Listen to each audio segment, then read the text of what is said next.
cris de la terre. Ces jours-ci, on sent le printemps arriver. Il va officiellement commencer jeudi selon le calendrier. Alors ce que je vous propose pour les jours qui viennent, c'est de s'émerveiller du printemps. J'en suis persuadée, la crise écologique est liée en profondeur à notre éloignement physique de la nature. Pour la plupart d'entre nous, on vit en ville ou dans des lieux urbanisés, c'est le cas pour 80% de la population française par exemple, et c'est plus forcément très clair que nous faisons partie de la nature, on le sent pas forcément beaucoup. On manque du contact quotidien avec le chant des oiseaux, avec le ciel, avec l'herbe verte, avec le lever ou le coucher du soleil. Et ce manque de contact avec la nature contribue à notre difficulté à en prendre soin. Or, elle va très mal. En fait, le déclin de la nature est tel qu'on parle d'un effondrement du vivant.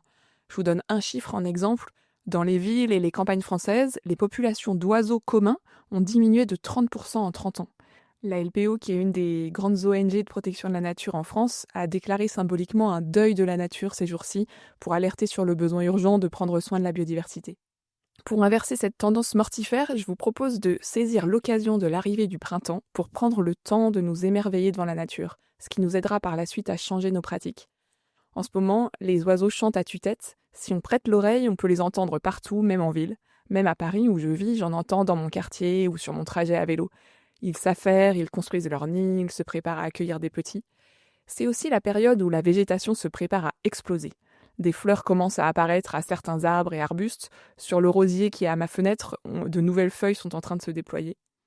Certains arbres ont encore l'air absolument nus, mais quand on les observe attentivement, on voit leurs bourgeons prêts à s'ouvrir bientôt. C'est une véritable explosion de vie qui se prépare dans ces tout petits bourgeons qui n'ont l'air de rien. Alors je vous propose cet exercice tout simple. Ces jours-ci, prêtez l'oreille et le regard à tout cela. Savourer la beauté de la lumière du matin ou du soir, s'arrêter pour s'attendrir devant une petite feuille vert vif encore un peu fripée qui vient de sortir de son enveloppe. Et rendre grâce au Créateur pour cette nature qui, quand on la regarde bien, est vraiment prodigieuse. Vous trouverez le prolongement de cette réflexion dans notre guide pratique de l'écologie intégrale, aux pages « Prendre soin de tous les êtres vivants et rendre grâce ». Je vous souhaite une belle transition vers le printemps et vous dis à très bientôt.